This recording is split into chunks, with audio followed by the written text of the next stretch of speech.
Good morning, my dear students. In the last video, we had discussed about the articles. Okay. So, article ಉಪಪದದ ಬಗ್ಗೆ ನಾವು ನಿಮಗೆ ಮಾಹಿತಿಯನ್ನು ಕೊಡ್ತಾ ಇದ್ವಿ. Mainly we have two articles, that is indefinite article and definite article. In indefinite article, we are getting a and an. So, ಅನಿರ್ದಿಷ್ಟ ಉಪಪದದಲ್ಲಿರತಕ್ಕಂತ a ಮತ್ತು an ಅನ್ನು ಯಾವ ರೀತಿ ಬಳಕೆ ಮಾಡಬೇಕು ಅಂತ ನಾನು ಲಾಸ್ಟ್ ವಿಡಿಯೋದಲ್ಲಿ ನಿಮಗೆ ತಿಳಿಸಿಕೊಟ್ಟಿದ್ದೆ. So today we are discussing about the article, that is definite article. Okay, we made totally 10 rules for this. ಈ ಒಂದು ಕಾನ್ಸೆಪ್ಟ್ ನಮಗೆ ಈಸಿಯಾಗಿ ಅರ್ಥ ಆಗಲಿಕ್ಕೆ ನಾವು ಸುಮಾರು 10 ನಿಯಮಗಳನ್ನು ಮಾಡ್ಕೊಂಡಿದ್ದೀವಿ. ದ ನ ಎಲ್ಲೆಲ್ಲಿ ಬಳಸಬೇಕು ವಾಕ್ಯಗಳಲ್ಲಿ ಅಂತ ಹೇಳಿಬಿಟ್ಟು. ಸೊ ಫಸ್ಟ್ ರೂಲ್, ಮೊದಲನೇ ರೂಲ್ ಏನಿದೆ ಅಂತ ಹೇಳಿದ್ರೆ, ದ ನ ಎಲ್ಲಿ ಬಳಸಬೇಕು ಅಂತ ಹೇಳಿದ್ರೆ, the is used before the names of, the is used before the names of rivers, deserts, canals, forest or oceans. ನೋಡಿ, ಸಿಂಪಲ್ ಕಾನ್ಸೆಪ್ಟ್. ನೀವು ವಾಕ್ಯ ರಚನೆ ಮಾಡುವಂತ ಸಂದರ್ಭದಲ್ಲಿ ನದಿ ಹೆಸರು ಬಂದ್ರೆ ಡೆಸರ್ಟ್ ಅಂದ್ರೆ ಮರುಭೂಮಿ ಹೆಸರು ಏನಾದರೂ ಬರಬಹುದು, ಕಣಿವೆ ಕ್ಯಾನಲ್ ಕಣಿವೆ ಹೆಸರು ಬರಬಹುದು, ಫಾರೆಸ್ಟ್ ಕಾಡಿನ ಹೆಸರು ಬರಬಹುದು, ಓಷಿಯನ್ ಸಮುದ್ರ ಮಹಾಸಾಗರಗಳ ಹೆಸರು ಬರಬಹುದು. ಸೊ ಆ ಹೆಸರಿಗಿಂತ ಮುಂಚೆ ನೀವು ಕಣ್ಣು ಮುಚ್ಚಿಕೊಂಡು ದ ಬರೀಬಹುದು. ಅದು ಓವೆಲ್ ಇಂದ ಸ್ಟಾರ್ಟ್ ಆಗಲಿ, ಕಾನ್ಸೋನೆಂಟ್ ಸೌಂಡ್ ಇಂದ ಸ್ಟಾರ್ಟ್ ಆಗಲಿ, ತಲೆ ಕೆಡಿಸ್ಕೊಳ್ಳೋದಿಲ್ಲ. ಅದು ಒಂದು ರಿವರ್ ಐತಾ, ಮತ್ತಿದ ಕಾನ್ಸೋನೆಂಟ್ ಸೌಂಡ್ ಇಂದ ಸ್ಟಾರ್ಟ್ ಆಗತ್ರಿ, ನಾ ಎ ರಿವರ್ ಅಂತೀನಿ ಅಂತಂದ್ರೆ ತಪ್ಪಾಕತಿ. ಯಾಕಂದ್ರೆ ಡೆಫಿನೆಟ್ ಆಗಿ ಹೇಳ್ತಿದ್ದೆ, ಆ ಒಂದು ನದಿಯ ಹೆಸರನ್ನ ನಿರ್ದಿಷ್ಟವಾಗಿ ಹೇಳ್ತಿದ್ದೆ, ಅದಕ್ಕೆ ದ ಬಳಸಬೇಕು. ನೋಡಿ, for example Ganga, the Ganga river. ಇದಕ್ಕೆ ಏನ್ ಮಾಡ್ಬೇಕು ನಾವು? ದ ನ ಬಳಸಬೇಕು. ದ ಗಂಗಾ ರಿವರ್ ಅಂತಾನೆ ಹೇಳ್ಬೇಕು ಅದನ್ನ, ಎ ಗಂಗಾ ರಿವರ್ ಅಂತ ಹೇಳಕ್ ಬರೋದಿಲ್ಲ. ಓಕೆ, ಯಾಕಂದ್ರೆ ನಿರ್ದಿಷ್ಟತೆ ಐತಿ ಇಲ್ಲಿ. Okay, so next the Yamuna, the Krishna. Okay, so ಈ ರೀತಿಯಾಗಿ ನದಿಗಳ ಹೆಸರಿಗಿಂತ ಮೊದಲು ನಾವು ಏನನ್ನ ಬಳಸಬೇಕು? ದ ಅನ್ನ ಬಳಕೆ ಮಾಡಬೇಕು. ಇನ್ನ ಡೆಸರ್ಟ್ಸ್ ಮರುಭೂಮಿಗಳು, ಸಹರಾ ಮರುಭೂಮಿ ಅಂತ ಹೆಸರು ಕೇಳಿರ್ಬೋದು, ಅದಕ್ಕೂ ಕೂಡ the Sahara, the Sahara desert ಅಂತಾನೆ ನಾವು ಕರಿಬೇಕು. ಎ ಸಹರಾ ಅಂತ ಕರೆಯೋದಿಲ್ಲ, ದ ಸಹರಾ ಡೆಸರ್ಟ್ಸ್ ಅಂತಾನೆ ಕರಿಬೇಕು. ಕ್ಯಾನಲ್ ಕಣಿವೆಗಳು, ಪನಾಮಾ ಕಾಲುವೆ ಅಂತ ಹೇಳ್ತೀವಿ ನಾವು, ದ ಪನಾಮಾ ಕ್ಯಾನಲ್. ಈ ರೀತಿಯಾಗಿ ನಾವು ಹೇಳ್ತಕ್ಕಂಥದ್ದು. ಇನ್ನ ಓಷಿಯನ್ಗೆ ಬಂದ್ರೆ ಇಲ್ಲಿ ಏನ್ ಮಾಡ್ಬೇಕು ಅಂತ ಹೇಳಿದ್ರೆ, ಹಿಂದೂ ಮಹಾಸಾಗರ ಅಂತ ನೀವು ಹೆಸರು ಕೇಳಿರ್ಬೋದು, ಭಾರತ ಮತ್ತು ಶ್ರೀಲಂಕಾ ಮಧ್ಯೆ ಇರ್ತಕ್ಕಂಥದ್ದು. ಆ ಹಿಂದೂ ಮಹಾಸಾಗರ ಅದನ್ನ ಹೇಳ್ಬೇಕಾದ್ರೂ ಕೂಡ ನಾವು ದ ಇಂಡಿಯನ್ ಓಷಿಯನ್ ಅಂತ ಕರೀತಾರೆ. ಅದಕ್ಕೆ ಏನಂತ ಕರೀತಾರೆ? ದ ಇಂಡಿಯನ್ ಓಷಿಯನ್ ಅಂತಾರೆ. ಮತ್ತೆ Bangala ಕೊಲ್ಲಿಗೆ the bay of Bengal ಅಂತ ಕರೀತಾರೆ. ಅರಬ್ಬಿ ಸಮುದ್ರಕ್ಕೆ ದ ಅರೇಬಿಯನ್ ಸಿ ಅಂತ ಕರೀತಾರೆ. ಎಲ್ಲವೂ ಮೊದಲು ನಾವು ದ ನ ಬಳಕೆ ಮಾಡಬೇಕಾಗುತ್ತೆ. Next second rule. ಮೊದಲನೇ ರೂಲ್ ಅರ್ಥ ಆಯ್ತಲ್ವಾ? ಸೊ ನದಿ ಹೆಸರು ಬರಲಿ, ಮರುಭೂಮಿ ಹೆಸರು ಬರಲಿ, ಕಣಿವೆ ಹೆಸರು ಬರಲಿ, ಅಥವಾ ಅದರ ಜೊತೆಗೆ ಫಾರೆಸ್ಟ್, ಓಷಿಯನ್ ಯಾವುದೇ ಹೆಸರು ಬಂದರೂ ಕೂಡ ಅದಕ್ಕಿಂತ ಮೊದಲು ನಾವು ದ ನ ಬಳಕೆ ಮಾಡಬೇಕು. Got it? ಎರಡನೇದು ಸೆಕೆಂಡ್ ರೂಲ್. ಸೆಕೆಂಡ್ ರೂಲ್ ಏನ್ ಹೇಳುತ್ತಪ್ಪ ನಮ್ಗೆ ಅಂತ ಹೇಳಿದ್ರೆ, the is used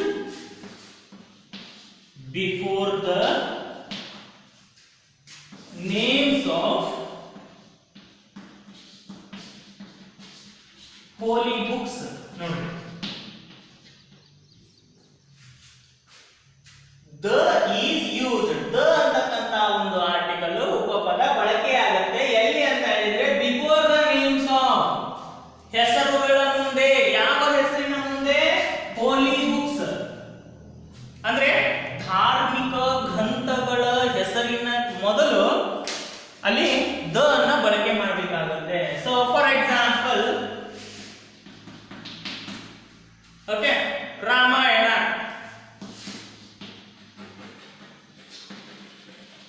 okay. So ಇದಕ್ಕೆ ನಾವು ದ ರಾಮಾಯಣ ಅಂತ ಕರಿತೀವಿ. ದ ಮಹಾಭಾರತ,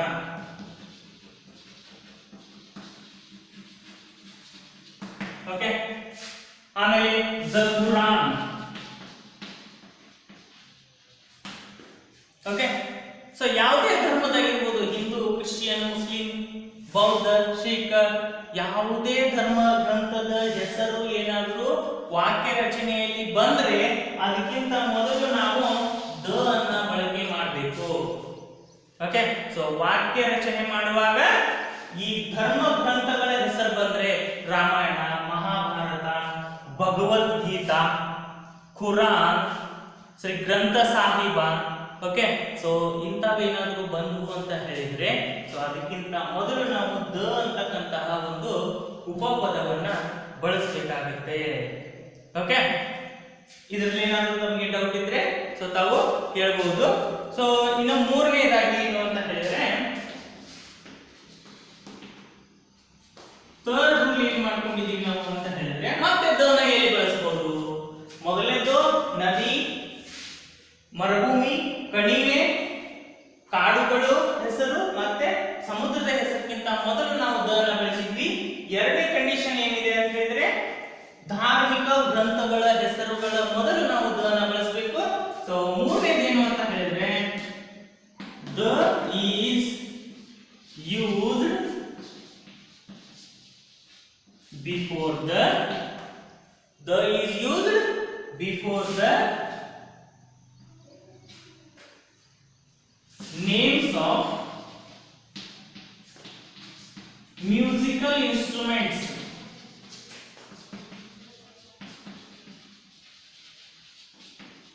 Musical instruments ನೋಡಿ, ದ ಅಂತಕ್ಕಂತ ಒಂದು ಪದ ಬಳಕೆ ಮಾಡ್ತೀವಿ ಎಲ್ಲಿ ಅಂತ ಹೇಳಿದ್ರೆ ಹೆಸರುಗಳ ಮೊದಲು. ಯಾವ ಹೆಸರುಗಳ ಮೊದಲು?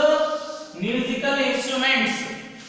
ಮ್ಯೂಸಿಕಲ್ ಇನ್ಸ್ಟ್ರೂಮೆಂಟ್ಸ್ ಅಂತ ಹೇಳಿದ್ರೆ ಸಂಗೀತ ವಾದ್ಯಗಳ ಹೆಸರುಗಳ ಮೊದಲು ನಾವು ದ ಬಳಸಬೇಕು. ಯಾವುದೇ ಒಂದು ವಾಕ್ಯ ರಚನೆ ಮಾಡುವಂತ ಸಂದರ್ಭದಲ್ಲಿ ನಮಗೆ ಸಂಗೀತ ವಾದ್ಯಗಳ ಹೆಸರು ಬಂದ್ರೆ for example the sitar, the flute, the harmonium,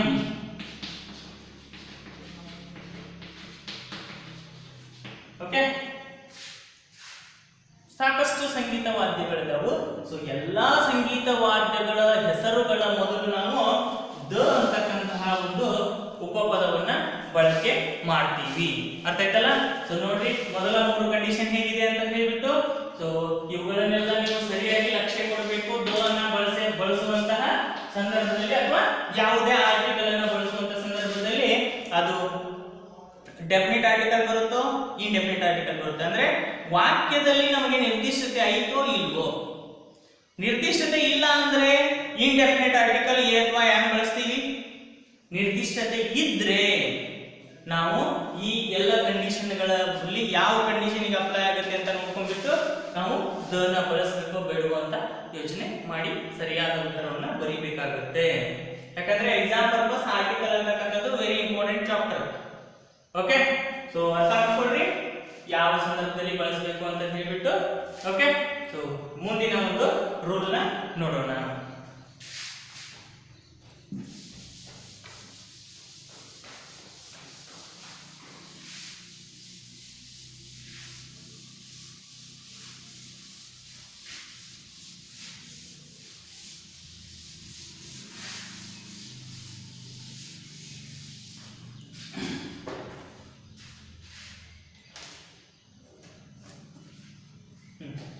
next rule 4 ಏನಿದೆ ಅಂತ ಹೇಳಿದ್ರೆ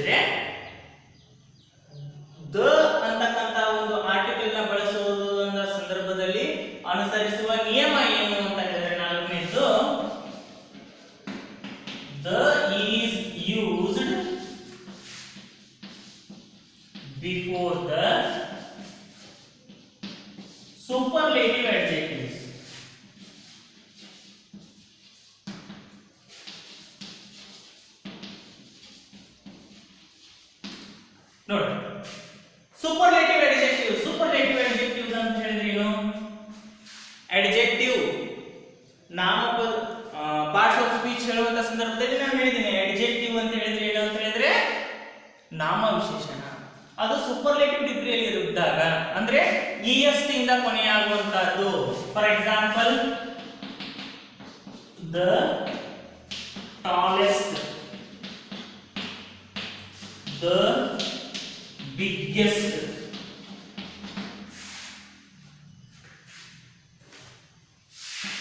the hottest, the coolest. ನೋಡಿ est ಅಂತ ಬಂದದ. ಸೊ est ಇಂದ ಕೊನೆಯಾಗ್ತಕ್ಕಂತಹ ಅಡ್ಜೆಕ್ಟಿವ್ಸ್ ಏನದಾವಲ್ಲ, ಸೊ ಅವುಗಳು ಏನು ಅಂತ ಹೇಳಿದ್ರೆ ಸೂಪರ್ಲೇಟಿವ್ ಅಡ್ಜೆಕ್ಟಿವ್ಸ್ ಆಗಿರ್ತಾವು. ಸೊ ಅವುಗಳಿಗಿಂತ ಮೊದಲು ನಾವು ದ ನ ಬಳಸಬೇಕು. The is used before the names of before the superlative adjectives. est ಇಂದ ಕೊನೆಯಾಗತಕ್ಕಂತಹ adjectives ನಾಮ ವಿಶೇಷಣಗಳು, ಆ ನಾಮ ವಿಶೇಷಣಗಳಿಗಿಂತ ಮೊದಲು ದ ಅನ್ನ ಬಳಕೆ ಮಾಡಬೇಕಾಗುತ್ತೆ. Okay, so next rule 5. The is used before the natural things.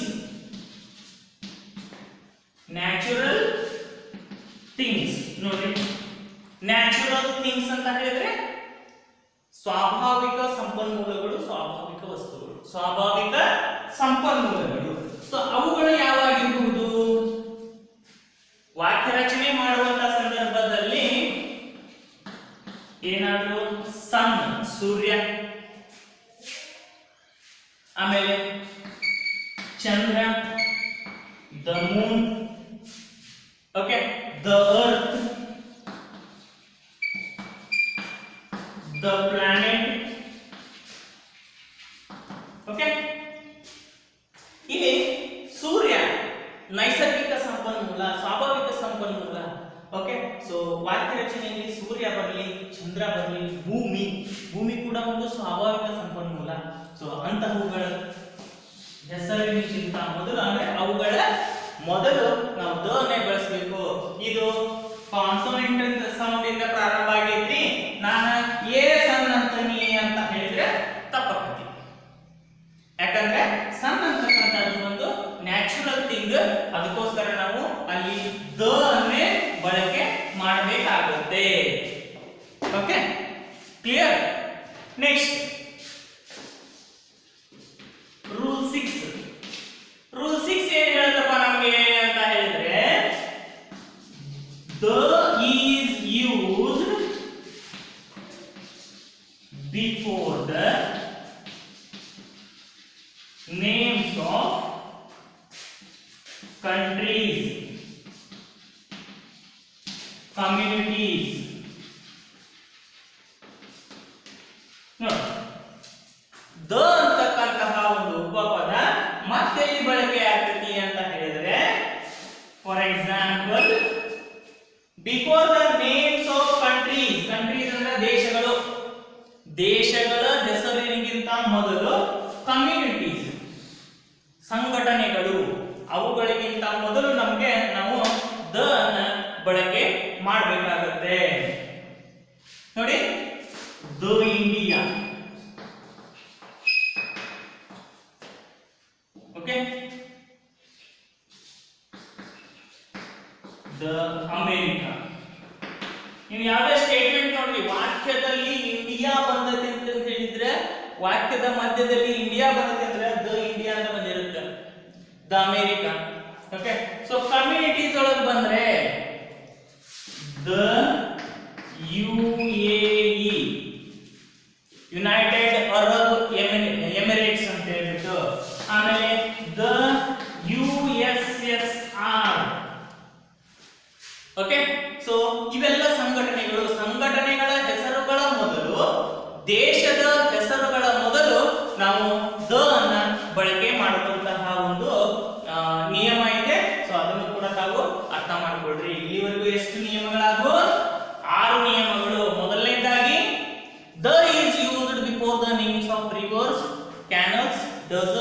oceans, forest.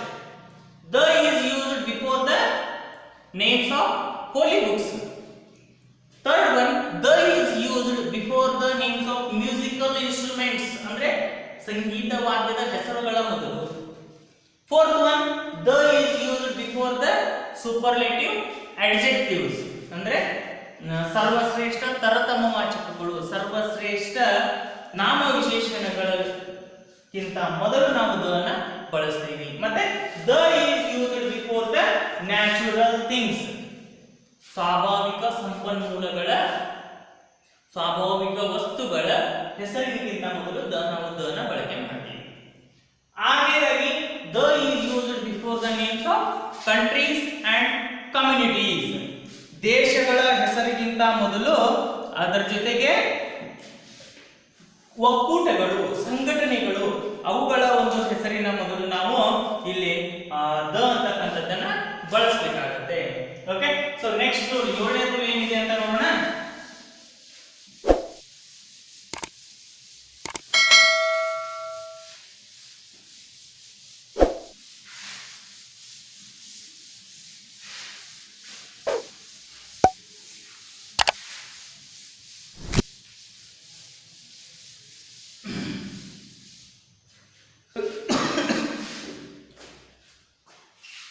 Number 7, rule 7. 7ನೇ ನಿಯಮ ಏನು ಹೇಳ್ತೈತೆ ನಮಗೆ ಅಂತ ಹೇಳಿದ್ರೆ, the is used before the historical monuments, historical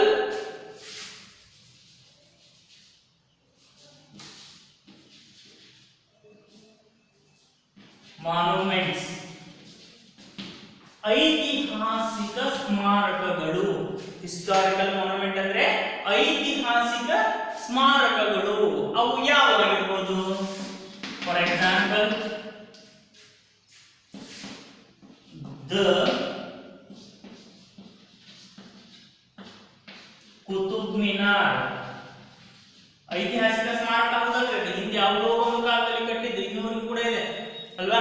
ಆಮೇಲೆ the Taj Mahal, the Taj Mahal. Okay, so ಅದಾದ್ಮೇಲೆ ದ ಹವಾ ಮಹಲ್.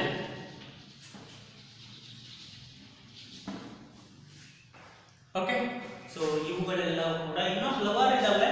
ಸೊ ಇವುಗಳೆಲ್ಲವೂ ಕೂಡ ಏನು ಅಂತ ಹೇಳಿದ್ರೆ ಐತಿಹಾಸಿಕ ಸ್ಮಾರಕಗಳು. ಈ ಐತಿಹಾಸಿಕ ಸ್ಮಾರಕಗಳ ಹೆಸರಿನ ಮೊದಲು ನಾವು ದ ಅನ್ನ ಬಳಸ್ತೀವಿ. ಎ ಕುತುಬ್ ಮಿನಾರ್ ಅನ್ನೋದಿಲ್ಲ, ಅದಕ್ಕೆ ದ ಕುತುಬ್ ಮಿನಾರ್ ಅಂತಾನೆ ಇರಬೇಕು. ಯಾಕಂದ್ರೆ ಕುತುಬ್ ಮಿನಾರ್ ನಿರ್ದಿಷ್ಟತೆ ಐತಿ, ಇಲ್ಲಿ ನಿರ್ದಿಷ್ಟ ಒಂದು ಉಪಪದವನ್ನೇ ನಾವು ಬಳಸಬೇಕು. ಕ್ಲಿಯರ್? Next rule 8. 8ನೇ ನಿಯಮ ನಾವು ಮಾಡ್ಕೊಂಡಿರ್ತಕ್ಕಂಥದ್ದು ಏನು ಅಂತ ಹೇಳಿದ್ರೆ, the is used before the names of, before the names of. The ಅಂತಕ್ಕಂಥ ಒಂದು ಉಪಪದ ಬಳಕೆ ಮಾಡ್ತೀವಿ ಹೆಸರುಗಳ ಮೊದಲ. ಯಾವ ಹೆಸರಿನ ಮೊದಲು ಅಂತ ಹೇಳಿದ್ರೆ historical events. Historical events, event ಅಂದ್ರೆ ಘಟನೆ, ಹಿಸ್ಟಾರಿಕಲ್ ಅಂದ್ರೆ ಐತಿಹಾಸಿಕ, ಐತಿಹಾಸಿಕ ಘಟನೆಗಳ ಮೊದಲು, ಐತಿಹಾಸಿಕ ಘಟನೆಗಳ ಹೆಸರಿನ ಮೊದಲು. ಫಾರ್ ಎಕ್ಸಾಂಪಲ್, ಐತಿಹಾಸಿಕ ಘಟನೆ ಹಿಂದೆ ಆಗಿ ಹೋದಂತಹ ಒಂದು ಘಟನೆ ಯಾವುದು? ಮೊದಲ ಮಹಾಯುದ್ಧ, ದ ಫಸ್ಟ್ ವರ್ಲ್ಡ್ ವಾರ್. ಹಿಂದೆ ಆಗಿ ಹೋದ ಘಟನೆ ಹೌದಲ್ರಿ ಅದು. ಸೊ ಅದಕ್ಕೋಸ್ಕರ ನಾವು ದ ಅನ್ನ ಬಳಸ್ತೀವಿ. ಮೊದಲ ಮಹಾಯುದ್ಧ, ಫಸ್ಟ್ ವರ್ಲ್ಡ್ ವಾರ್ ಅಂತ ಬಂದಿದ್ರೆ ಅಲ್ಲಿ ದ ಅನ್ನ ಬಳಕೆ ಮಾಡ್ತೀವಿ. ಪ್ರಥಮ ಸ್ವಾತಂತ್ರ್ಯ ಸಂಗ್ರಾಮ, ಭಾರತದ ಪ್ರಥಮ ಸ್ವಾತಂತ್ರ್ಯ ಸಂಗ್ರಾಮ, ಅದು ಒಂದು ಘಟನೆ. The first war of independence. Okay. So ಇಂಥವು ಸಾಕಷ್ಟು ಘಟನೆಗಳು ಇದಾವೆ. ಓಕೆ. ಸೊ ಕರ್ನಾಟಕದ್ದಾಗಿರ್ಬೋದು the Carnatic, the war of Carnatic. Okay. ಅದಾದ್ಮೇಲೆ the war of Panipat. Okay. Panipat ಕದನ ಆಗಿರ್ಬೋದು, ಬಕ್ಸಾರ್ ಕದನ ಆಗಿರ್ಬೋದು, ಅವುಗಳಿಗೆಲ್ಲವುಗಳಿಗಿಂತ ಮೊದಲು ನಾವು ದ ಅನ್ನ ಇಲ್ಲಿ ಬಳಕೆ ಮಾಡ್ತೀವಿ ಅಂತ ನಾವು ಹೇಳಬಹುದು. ನೆಕ್ಸ್ಟ್ ರೂಲ್ 9, 9ನೇ ಒಂದು ನಿಯಮ ಏನು ಅಂತ ಹೇಳಿದ್ರೆ ಏನಾಗಬಹುದು? 9ನೇ ನಿಯಮ ಅಂತ ಹೇಳಿದ್ರೆ the is used before the names of banks, public libraries,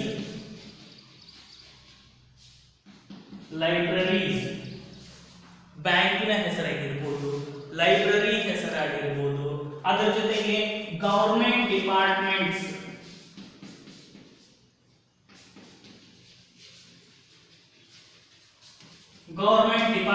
ಗಳ ಹೆಸರಾಗಿರ್ಬೋದು, ಅವುಗಳಿಗಿಂತ ಮೊದಲು ನಾವು ದ ಅನ್ನ ಬಳಕೆ ಮಾಡ್ತೀವಿ. ನೋಡೋಣ ಎಕ್ಸಾಂಪಲ್ ಯಾವ್ದಿದಾವೆ ಅಂತ ಹೇಳಿ. Okay. Banks, the Vijaya bank,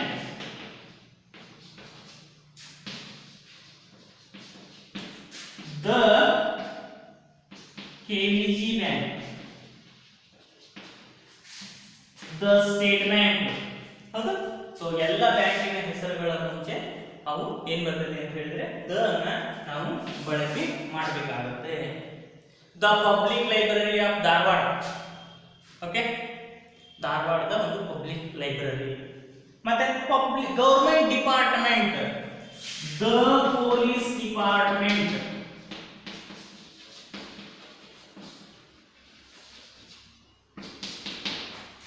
the forest department, the education department. ಈ ರೀತಿಯಾಗಿ ಆ ಡಿಪಾರ್ಟ್ಮೆಂಟ್ಗಳ ಹೆಸರುಗಳ ಮೊದಲು ನಾವು ದ ಅಂತಕ್ಕಂತಹ ಒಂದು ಉಪಪದವನ್ನ ಬಳಕೆ ಮಾಡ್ತೀವಿ. ಓಕೆ. ಸೊ ಅರ್ಥ ಮಾಡ್ಕೊಡ್ರಿ ಯಾವ್ಯಾವ ಇದಾವೆ ಅಂತ ಹೇಳ್ಬಿಟ್ಟು. ಸೊ ಆಗ್ಲೇ ಆಗಿದೆ ಹಿಸ್ಟಾರಿಕಲ್ ಮಾನ್ಯುಮೆಂಟ್ಸ್, ಐತಿಹಾಸಿಕ ಸ್ಮಾರಕಗಳು, ಐತಿಹಾಸಿಕ ಘಟನೆಗಳು, ಮತ್ತೆ ಬ್ಯಾಂಕ್, ಲೈಬ್ರರಿ, ಗವರ್ಮೆಂಟ್ ಡಿಪಾರ್ಟ್ಮೆಂಟ್ಗಳ ಹೆಸರುಗಳ ಮೊದಲು ನಾವು ದ ಅನ್ನ ಬಳಕೆ ಮಾಡಬೇಕಾಗುತ್ತೆ. ಸೊ ಕೊನೆಯದಾಗಿ ಇನ್ನೊಂದಿದೆ 10ನೇ ರೂಲ್, ನೋಡೋಣ ಅದೇನಿದೆ ಅಂತ.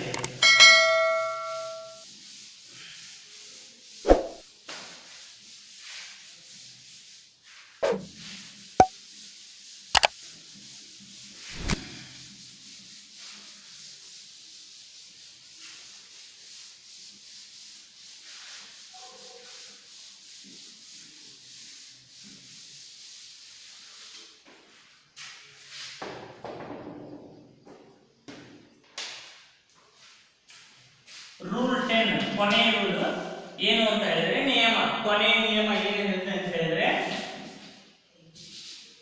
Singular noun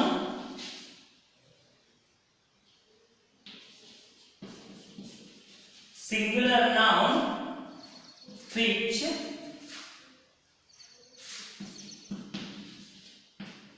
expressing the whole class.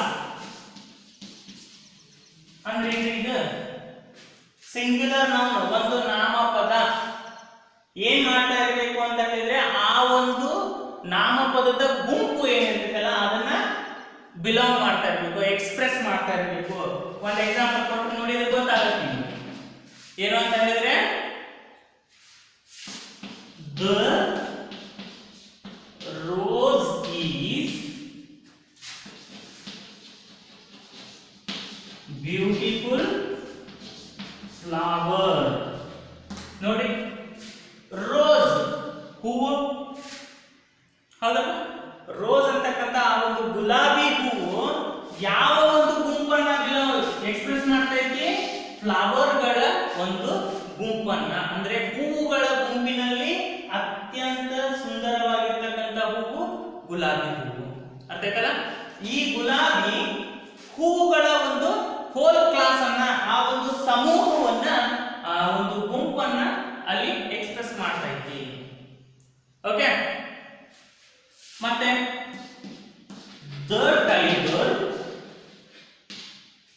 the tiger is the king of okay ಇದು ಬರಲ್ಲ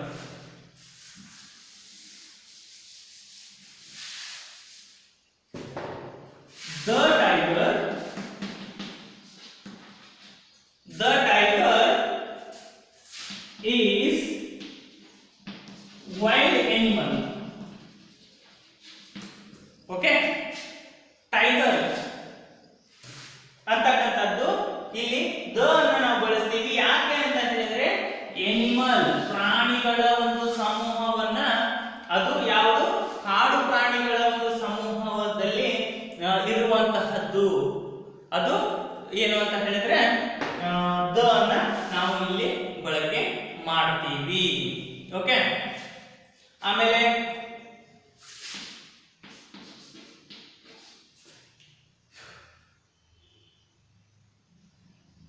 the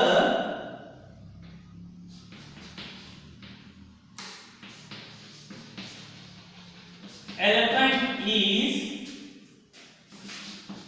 fattest. The elephant is the fattest animal. ನೋಡ್ರಿ est ಇರೋದ್ರಿಂದ ಇಲ್ಲೊಂದು ದ ಬಳಸಿದ್ವಿ the is used before the superlative adjectives ಅಂತ ಕಲ್ತಿದ್ವಲ್ಲ so est ಇರೋದ್ರಿಂದ ಇಲ್ಲೊಂದು the ಬಳಸಿದ್ವಿ ಇಲ್ಲಿ ಎಲಿಫೆಂಟ್ ಆನ್ ಎಲಿಫೆಂಟ್ ಅಂತ ಹೇಳಿ ನಾವು ದ ಎಲಿಫೆಂಟ್ ಅಂತ ಹೇಳಿದ್ವಿ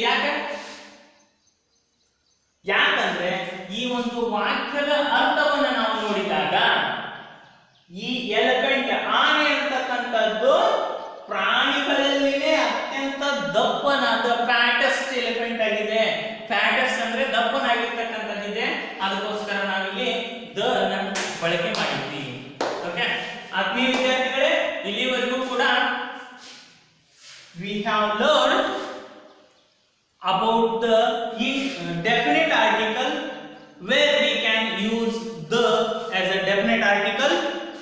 Totally we have 10 rule to use the article ಅಂದ್ರೆ the article ಅನ್ನು ಬಳಸಲಿಕ್ಕೆ ನಮಗೆ 10 ನಿಯಮಗಳಿದಾವು ಆ 10 ನಿಯಮಗಳನ್ನ ನಮಗೆ ಸರಳ ಆಗಲಿ ಅಂತ ಹೇಳಿಬಿಟ್ಟು ನಾವು ಮಾಡಿಕೊಂಡಿರ್ತಕ್ಕಂಥದ್ದು ಅದನ್ನ ನೀವು ಇಲ್ಲಿವರೆಗೂ ಕೂಡ ಕೇಳಿದ್ರಿ ಸೊ ಇವುಗಳಲ್ಲಿ ಏನಾದರೂ ತಮಗೆ ಡೌಟ್ ಇದ್ರೆ ಸೊ ತಾವು ನಮಗೆ ಕಮೆಂಟ್ ಅಥವಾ ಫೋನ್ ಮಾಡುವ ಮುಖಾಂತರ ಕೂಡ ತಾವು ನಮಗೆ ತಿಳಿಸಬಹುದು